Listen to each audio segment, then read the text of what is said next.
Hello, Chris. Welcome to this particular interview to Operation Live Theatre. We're very glad to have you. So, we are here to talk about your new show, The Society for New Cuisine, which will be playing at the Omnibus Theatre. I think next week, right? Yeah, we have audiences next Wednesday, which is wild. Wow, that's extremely soon. Are you all prepared?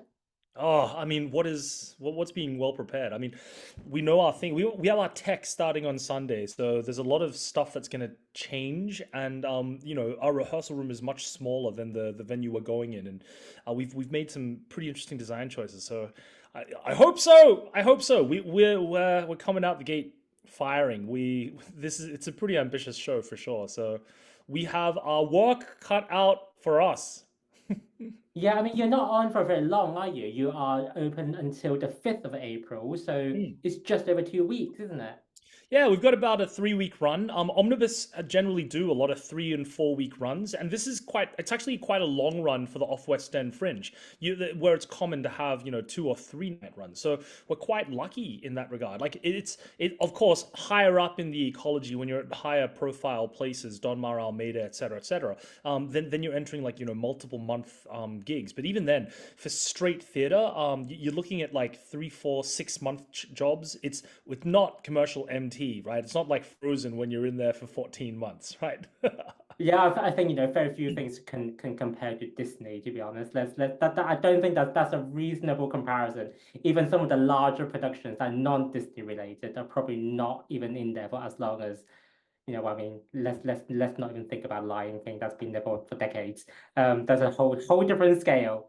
So I think maybe what would be helpful to begin with, is for you to talk us through a little bit on what is the Society for New Cuisine all about and how it was originally conceptualized.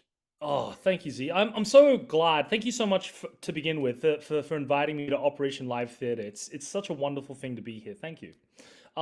This Society for New Cuisine, it's a play. It's a straight play, and it is about a man who goes through a heartbreak, and he's helped by a friendly organization, who tell him that the answers to his problems are pretty simple. He just has to eat certain things. It's an extended Buddhist metaphor, and we got a whole list of trigger warnings. Sounds like a happy play, and it is. It's not. It's pretty dark. It's a pretty dark piece. I started writing it back in 2021, 2022. I was in the original West End cast for Disney's Frozen, which is what I mentioned before. And I was going through a breakup at the time, a really tough breakup. And my boss at work, a beautiful director named Alexander Sims, who's a new writing specialist. I took some early scratchings of this to Alex, and I said, "Yo, is this a play? Is this a thing?" And he said, "I don't know." So he started meeting me before rehearsals. We were going through understudy calls for Frozen at the time. He'd meet me before rehearsals and before shows, and he worked with me for like 6 months. And at the end, and we built this script, and at the end of it, we were like, "Hey, we got to kind of see it on its feet." And like, "Yeah, let's see it on its feet." So I found New Diorama, who are one of the new writing specialists in this country. We got some new room. They had this initiative called New Diorama Broadgate, where they took this building, and for 12 months they offered free rehearsal room to hire to a whole bunch of up and coming theatre makers like myself. And so, via some friends at Kakalang, we got a 2 week rehearsal period and some workshop, and I got some actor buddies from Frozen and a sound designer and my director Alex, and we put on a little workshop thing in front of industry and some producers and directors, and then I grew a lot. Like I had no idea how theater worked back then, as in how the nuts and bolts of building it, which is very particular, the off West End, and tagged in a whole bunch of friends, and then here I am now. And it's wild, right? Like I've had so much help from so many people, and what was once this pretty sad thing, this meditation on what heartbreak was and what my life was about, suddenly became over time, not suddenly, just gradually became this celebration instead of community and the things that make me me. Uh, so I've had dramaturgy from world class leading directors like Jamie Lloyd and my now director Rupert Hans, who is going to be someone who builds theatre and articulates what theatre is for the next couple of decades. Celebrated playwright Martin Crimp gave me dramaturgy. Martin Crimp adapted our production of Cyrano de Bergerac, which I was a part of the cast for. Um, I've had feedback from huge humans like Sophie Drake, and just I've learned so much from so many people, including Felix Moss and Greg Moss, who are at the Criterion New Writing Program, and Titilola Duudu, who is the lead dramaturg at Bush Theatre, and people just wanting to help out and tag in and go, "Hey, Chris, youngster, you don't know what you're doing. Here's how things work," right? And there's a lot, like marketing and producing and publicity and stage management and what the heck is lights and how do you onboard a set designer and what is a production manager and how do you approach theaters and what do you do how do you get reviewers in, right? Z, how do I get Operation Live Theater to come to my play? How do you do it? I mean, we've signed up, so obviously we were sold by whatever shenanigans you threw at us, we just took it in. We'll have somebody there, at a show on press night. And also, you mentioned a lot of people, during your creative process. Obviously, it must, and like you said, it dates all the way back to 2020, 21. So it's been quite a few years of development, hasn't it? So, and we will touch upon the food a little bit later, because typical kind of sweeping generalization or Asians love food. So I'm going to ask you about the food later. I'm going to play the stereotype. Why not? Racism, Z? No, not racism. It's actually true. No. I'm stereotyping myself. This was what I'm doing. So we will touch upon that a little bit later. But I think at the moment, what I'm more interested in is obviously you had so much input from so many well-known people within the industry, and like you said, seems like they have been incredibly supportive towards this. So what do you think, if you have to name 3 highlights from all of this, what do you think, or would you say, or who would you say have been the highlights of this entire process? Oh, that's really hard. What a hard and beautiful question. You're a curious man, Z. Um, right at the start of this, when I was starting to write this, there's this weird tension when you're a new writer and you have a dramaturg on board, right? Dramaturgs are people who, like script editors, who build up a script, help you build up a script. And generally, dramaturgs are going to be more experienced writers or directors. And when you have a super experienced director or writer, like so Alex Sims, he's directed at places like the National, the Donmar. He's been the global associate director for Warhorse. He was my boss on Frozen, he was my resident director on Frozen. He's done a whole bunch of new things. And at the very start of this, I'd never written a play before. I took a whole bunch of ideas to Alex, and he gave me notes, and I kept rewriting. And the tone that I would seek approval from Alex was, "Hey, like, is this all right? What am I doing here?" And Alex one day took me aside. It was pretty early on. We're about a month in, and he goes, "Chris, excuse me." He goes, "Chris, it is." He's so gentle. He says, "It's a very common shortfall when you're working with a more experienced dramaturg, that the dramaturg can dominate your script. And what we have to remember, Chris, is if you are a writer, you're the writer. The decisions come from you. My job as dramaturg is to give you options, to ask you questions, to show you what your structure is, and to highlight, to better articulate, to make more efficient your storytelling process, and to help highlight for you what your relationship with the audience is." And that little moment was gorgeous, because what Alex was really doing, he was saying, "Chris, a big part of this is highlighting your voice. I am going to be a different writer to you. It is your understanding of how this flows that's going to be really interesting." And so, wrapped up in that, we were talking more about other writers that he recommended I read, other writers who have written in my tradition. So, as part of our sexy copy now, we say that our show is a mix, a cross between The Substance, the recent Cannes Best Screenplay winning film, The Substance, starring Demi Moore, and The Woman in Black, one of the most enduring plays on the West End, and this gothic fantasy horror literature tradition, which has been exemplified and championed by people like H.P. Lovecraft or Ellison or even actually people like Terry Pratchett, right? I would say that he lives in that world as well. It's pretty dark, Discworld. It's pretty dark. But this tradition, like understanding who you are, that's been one of the biggest and most exciting parts of this writing journey for me. What exactly is a writer? What exactly is a director? What exactly is a dramaturg? Where do the lines kind of cross and blend, and what is my voice, right? So I think a big part of writing, like a lot of people there's a trope, right? Like you think, oh, it's just struggling with a white page and you smack your brain and you create ideas. I don't think that's writing, actually. I think the vast majority of writing, like 99.99% of writing, is not at the computer. I think the vast majority of writing is walking about the world, talking with people, watching stuff, arguing with people, right?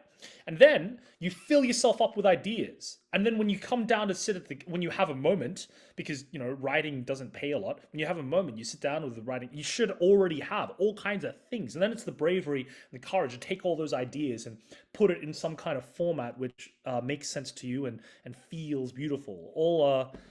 All hopefully in a beautiful package.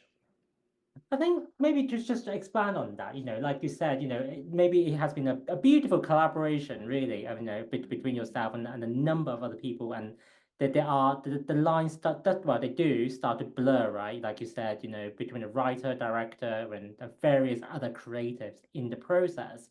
So did you find yourself in a position where, as you may, for example, start rehearsal, and as the actors start doing certain things or the directors point them towards certain directions, you feel, well, actually, let's make certain changes. Did you find yourself in that position? Oh yeah, hugely. Well, I'm acting. This is a one-person play, so it's really weird that I've got professional acting credits and a background in acting, and now I'm switching into being more of a writer. It's weird to wear so many hats, but absolutely. And a big part of that is the having not only me understanding that these lines are weird, that there's gray areas, but also having collaborators who do the same thing. For example, right, like when we're in rehearsals, any new piece of writing, any new piece of work, it's gonna change. It's gonna change throughout rehearsals. You discover more stuff as you bring on designers and you have different ideas. So one of the biggest and most difficult things for any writer or performer or producer is to go, how precious are you gonna be? Right? How much space is there for other people to come and challenge your ideas, have better ideas than you? What the heck is better? Right? And a big part of that is understanding where those thoughts come from, and it takes a certain amount of humility to be able to show your workings and to think about that, because also rehearsals, you don't have a lot of time. And I'm really, really grateful. Rupert Hands is kind of extraordinary. Rupert Hands is he has been the long-time second in command or right-hand man of Jamie Lloyd for like 13 years. He's been his associate director. He's been his longest-serving associate director for a long, long time. And he was the resident and associate director for the very well-celebrated Sunset Boulevard on the West End and Broadway, starring Nicole Scherzinger. Rupert has given notes to people like Sir Ian McKellen. Rupert has his dad, Terry Hands, the late and great Terry Hands, was the RSC artistic director for 14 years, right? And also built up Theatre Clwyd and Everyman Liverpool. So what I'm saying is Rupert has had this benefit of great experience from a very young age. So, right from when he was a teenager, he's able to understand and unpick and understand these aesthetics. So when he comes to me with ideas, I'm going to listen. And a big part of it is going to be he listens to me because he also understands. And it's such a beautiful thing, such a grateful thing for me. He is interested in in what my ideas come from, and we negotiate. So he'll propose changes, go, this is what I think, and I'll go, yes, yeah, I agree, or no, I don't agree. And one of the beautiful things about this like multi-year collaboration is I have learned, and so has he. We've learned that our artistic aesthetics are kind of aligned. Like we disagree about some things for sure, but our overall vision, our overall understanding, there's enough trust there. And a big part of it for me, I'm the writer and actor, but he's the director. So his job is to figure out how does it look, how does it sound, what's the overall impact. He's the advocate for the audience. I can't tell that when I'm doing the thing because I like my brain space is being selfish. I'm being me. I'm being the actor. The actor is very selfish. The actor is gloriously selfish. The actor has to be an expert on the micro language, the micro inner landscape of what is going on inside my world, as well as the technical, all the doing the stuff, doing the plot. Rupert, his job is wider. It's more macro. It's not micro, it's macro. He's got to see how it gels. He's got to be able to figure out things like, hey, we have this whole entire section, 4 scenes in a row. The pace is difficult. It doesn't change. And that's actually a big thing in terms of dramaturgy to think about as a writer, in the management of flow. If things are too quick, audience gets confused, bamboozled. If things are too slow in terms of pace, if there's not enough variation, if you kind of sit in the same tone, people switch off, right? I think we both know stories where people get stuck in a certain mode, right? Like things are just like so sad the whole time. Come on, where's the lightness? Where's the variation? Or the other way around, when you have things which are so lighthearted, it's too skimming the surface. There's no real humanity, and we end up creating that. So what is that balance? What is that flow? And I think a big part of what I'm learning now, when you onboard creative team members at the Off West End, as you send in the hierarchy, so much of it is to do with not only do you have the skill set, so the technical skills of understanding, how to sit down and type and structure and flow and all this stuff, but also temperament and ethics and understanding of your aesthetic. So are you afraid, for example? There's some writers, some creatives who are absolutely fine. They live in just a different tonal palette, like a different color palette. There are beautiful humans who spend their entire professional careers only coming alive for the panto season, right? These panto dames who just make bank. They just make hundreds of millions of pounds, but they're only alive from like November to January. You know what I'm saying? There's nothing wrong with that. That's all they need, then That's all they need. And the rest of the time they're like beautiful family humans. They grow their family. What I'm saying is there are so many different ways to be an artist, to be a human in the arts. And that's, I think, celebrated at the Off West End, there are so many people who think like West End or bust. And I think that's such a dumb idea, because it's a limiting idea, because there are so many beautiful things all around the world in all kinds of different places. And I think to bring it round full circle to this question, I think the beautiful thing about finding collaborators is finding humans who are looking in the same direction as you, who are interested and curious about the kinds of art that you want to make. And my idols are people who unapologetically do that in their voice and in their collaborators and in the projects they try to invest their life into. People like Bong Joon-ho or Christoph Waltz or Tarantino. These people who are undeniably so full of this idea of voice, of mission, of creativity, of intent. What the heck is that? There are so many ways that you can have these intents. I have seen, as many that go through the theatre industry will understand that actually one-man shows are very difficult, because sometimes you don't have that dynamic interaction between multiple people. You may be stuck, like you said, in a certain scene or a particular location on stage. And I personally think that the people who are able to do a very good one-man show is incredible, because it's just that much harder, I think, to connect with the audience. What's your feeling around that? Yeah, there are a couple of things. You got this one man thing that I want to talk about, but also this I want to tie off this West End or bust idea. The West End is beautiful. It's gorgeous, right? And I've had the privilege of having a couple of jobs on the West End. It's this wonderful thing.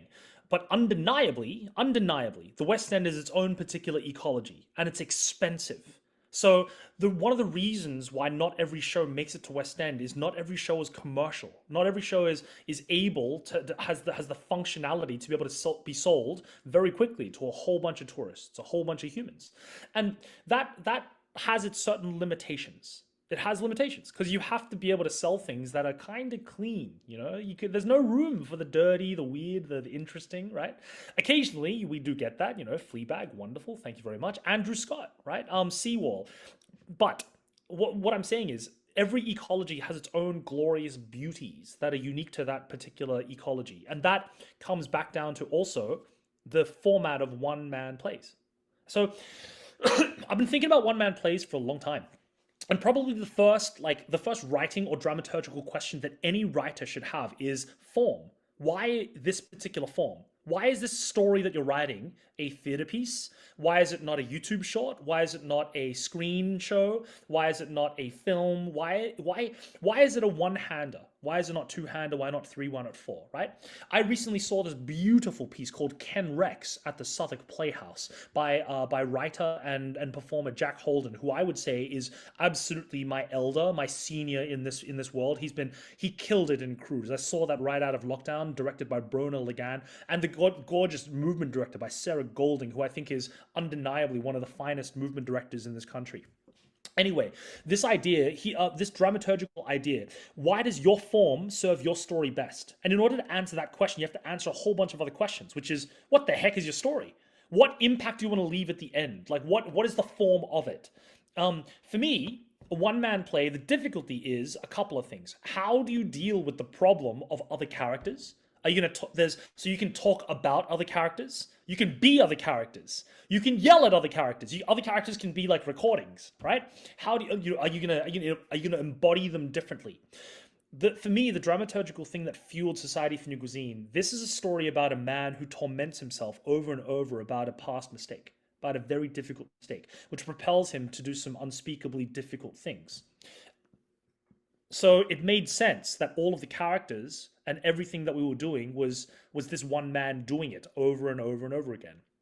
And I think I came to a couple of different realizations about some different configurations, and these are just my thoughts.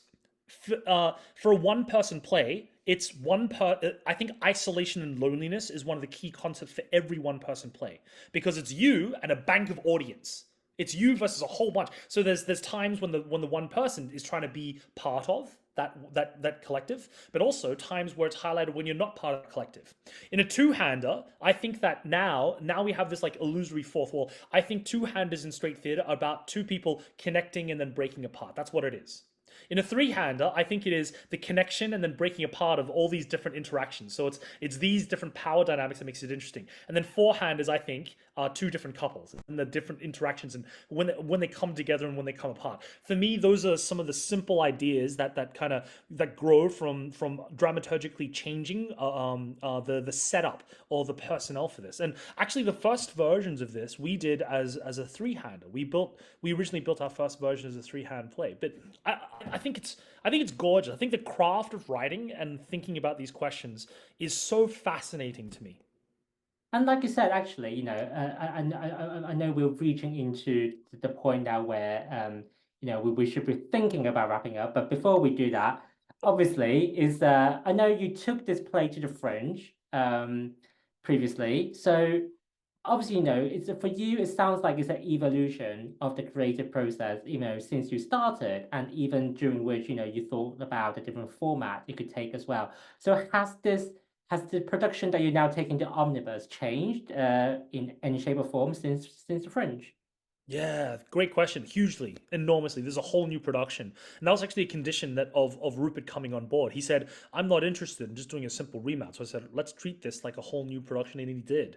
This is so much more complicated in terms of technicality. The writing has changed. Everything has changed. My understanding of writing has changed dramatically since Ed Fringe, when we won a bunch of 4 and 5 star reviews. And also my understanding of my intent with this piece has also changed. One of the most interesting pieces of advice that I got was from Titi Lola Dawudu, of the Bush Theatre. She's one of the head dramaturgs there, who is one of the busiest women, busiest humans in theatre in the UK. The Bush Theatre being one of the powerhouses, one of the major powerhouses developing writing talent in the UK, and diverse writing talent, low socioeconomic writing talent. They're a powerhouse. And Titi said, she challenged me. She looked at my script, she read the script, she said, I'm fascinated, right? This is so beautiful. She asked me, how important is it? She said, I think it is of critical importance that you make this as specifically about the man's background as possible, because the more specific you are, the more human it is. So I want to know, how much does it matter that this person is East Asian? How much does it matter that this person is a man? What is their family life like? And that actually started one of the larger rewrites that we did, and a large overhaul in terms of identity. Because really, there's a larger question for me as a writer and as a performer. How much does my own identity get to be part of my jobs? When I was in Australia from 2017, the only reason I was in professional rooms was because of my ethnicity. Because I'm an Asian man first and foremost, right? And I looked around me and there weren't many other Asian men on either stage or screen. I came to the UK. Every single job that I have done, none of them have required me to be Asian. So what does my Chinese heritage mean? How many other people I'm looking around right now. There's Amy Ng, who's a beautiful playwright, who's got a piece called Shanghai Dolls at the Kiln Theatre. How many other Asian playwrights are there who are building in clout and in profile and skill, who are being celebrated on the nation's largest stages? In Frozen, I was very lucky, grateful to play King Agnar, who's the father of Anna and Elsa, two iconically white women. Disney were making a statement because casting is deliberate, right? They wanted to deliberately state that we are a diverse humanity. So too does Jamie Lloyd. So too does so many other productions now. This is not something I had when I was growing up. So what does my ethnicity mean to me? I think that art, the meta version of art, so all the choices that we're talking about now and the wider picture of them, there's something really fascinating about how we come to those discussions, how we come to those decision points, and something also super interesting about this Omnibus production being I have never worked with a team that is as rich as this in terms of talent and humans that are pushing. I built this theatre company. This is my theatre company's London debut, and we have another production penciled in 2025 at a premier London theatre that I cannot yet announce for October. What other off West End companies do you know of who are building two productions in the same year? That's wild. And Rupert, he's on his webpage. He's got he's got Nicole Scherzinger, right? Sunset Boulevard. He's got Ramin Karimloo and Hadley Fraser in Dirty Rotten Scoundrels at the Palladium. And then between that, he started to direct more in his own right. He's chosen two of my plays back to back in 2025. Wild, right? I've got a really cracker team. Yimei Zhao is one of the strongest set designers in the nation. She won last year the Lindbury Prize, which is one of the nation's strongest design prizes. She was a National Theatre Associate last year at their Max Lindfeld, I'm going to get the name wrong, in their associate studio. Jamie Liu is an up-and-coming sound designer who is killing it and is so prolific, does 25 productions a year. Rajiv Patani is a lighting designer of great skill, huge skill. People fight to get his services, right? Including, he recently did a couple of jobs with Physical, Phizzical. Physical, they recently won NPO status for the first time in their lives as one of the largest champions of Southeast Asian talent in the UK. It's so extraordinary to have a room that is so full of specialists. And I would be a fool, and I'm very glad that director Rupert is in charge of this. He would be a fool not to allow those people to tag in. So everything has changed. This is hard. I am tired. I've done a lot of jobs. I've played The King and The King and I. This piece in the preparation for it is so much more complex and so much more difficult in terms of, and dense in terms of the requirement as a one-man piece than The King and The King and I, which is 2.5 hours of straight dialogue. Wild. I mean, that's fascinating. One, I did not know you've got another production coming, so, I look forward to that. But, we'll take that offline, seeing that you can't really say anything about that yet. So I said I was going to circle back to this, and I'm going to ask you this question. In what shape or form is food going to be involved? What food have you got on stage, if any? And how would it play a role in this production? And my second question, to wrap everything up, is, can you give us a very quick snippet as to what people should expect from seeing the show and why they should go see it? Yeah. So food, I think I'm gonna try to be cagey here, and I'm gonna say that the food that that the Society for New Cuisine entices the man with is forbidden. It is not something that you should be eating, and yet it becomes enticing for the man later on. So I don't want to say anything more. No than that. spoilers. Okay. No, yeah, I've been yelled at by my director. And your other question was, please, what can people expect? This piece is something, we're bold. we're making bold choices. We are not afraid of making bold choices. This is going to be a piece that is thrilling. Our team has our team is full of young guns, and we've put like 3 years of our lives to like a lot of consideration into this. You're going to be, I hope we've got surprises for you. If you can tell what's coming up, then we haven't done our job, right? And if we aren't taking you somewhere at the end of this where you leave with a whole brain full of thoughts, then we've lost, right? Well, you're going to find something that you will not find on the West End. You'll find something I don't think you're going to find on the off West End. You're going to find something where like a whole bunch of people have given a big part of their lives to try to make it better. And I hope that we are exciting to you. You're going to find something new and exciting. Wow, okay. You really are not going to give anything away, are you? So, but I'm not going to push you any further. That's absolutely okay. So I just want to say thank you again for joining us on this particular interview, and a reminder to our audiences that Society for New Cuisine is playing at the Omnibus Theatre from the 19th of March to the 5th of April. I will post the link to the website in the description below, so you can see it all there. So thank you for joining us today. Thank you, Z. I should also say we're also playing at Northern Farm Maidenhead, April 8 to 9. So please get your tickets. They're going quick. And I'll see you all, or I'll see some of you next week.